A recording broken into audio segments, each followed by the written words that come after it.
Hello everyone, welcome back to my channel. Today we would be discussing about the investment decision, right? Investment decision में हम पढ़ेंगे कि capital budgeting decision क्या होती है और working capital decisions क्या होती हैं, right? So investment decision, first of all, it relates to how the firm's funds are invested in different assets. इसका मतलब है जो firm के जितने भी funds हैं वो कैसे invest करते हैं हम different assets में, right? इन्वेस्टमेंट डिसीजन का मतलब ये होता है. Then investment decisions can be short term and long term, right? Investment decisions long term भी हो सकती हैं, शॉर्ट टर्म भी हो सकती हैं. लॉन्ग टर्म इन्वेस्टमेंट डिसीजन को हम बोलते हैं capital budgeting decision and short term investment decision को हम बोलते हैं वर्किंग कैपिटल डिसीजंस, राइट?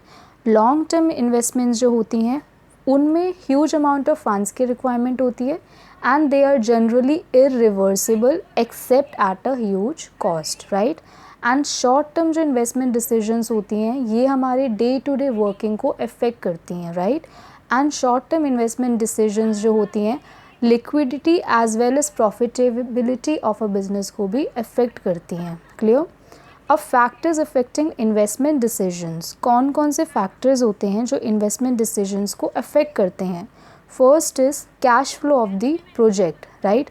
हम ये चेक करते हैं इसमें कि कितना इनफ्लो आ रहा है हमारे बिजनेस में, right, over a particular period of time. So the series of cash receipts and payments over the life of an investment proposal should be considered and analyse for selecting the best proposal. Example, अगर हम example देखेंगे, so net cash flow during the lifetime of an investment दे रखा है हमें, ठीक है, first second and third में, and lifetime of investment तीनों में 10 ईयर्स है. अगर आप इसमें देखेंगे जो सेकेंड डिसीजन है हमारा वो फीजिबल होगा क्योंकि उसमें 7 लाख का हमारा कैश इनफ्लो हो रहा है, राइट, 10 ईयर्स में. बाकी में 5 लाख एंड 2 लाख हो रहा है. जिसमें सबसे ज़्यादा कैश इनफ्लो होगा हम वो ही प्रपोजल सेलेक्ट करेंगे. Clear? Second is rate of return. Rate of return is that the expected returns from each proposals and risk involved in them should be taken into account to select the best proposal, right? इसमें भी example देखेंगे. Rate of return calculate होता है total return during life time of investment divided by initial investment into 100, right? Rate of return जिसमें हमें सबसे ज़्यादा rate of return मिलेगा हम वो वाला प्रपोजल सेलेक्ट करेंगे. इसमें भी जो सेकेंड नंबर का जो प्रपोजल है हम वो ही सेलेक्ट करेंगे. Clear? Now the third is investment criteria involved.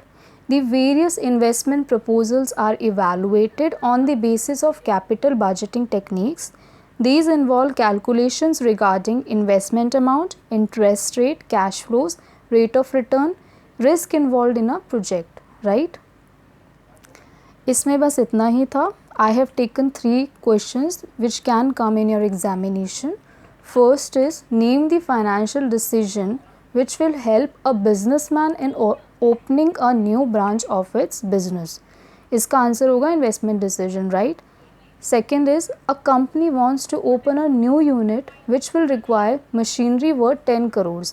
Asset का purchase हो रहा है, it is an investment decision, right? आप अपने funds को asset में purchase करने के लिए लगा रहे हैं. Third is name the financial decision in which a businessman uses huge amount of funds for using advanced technology in business.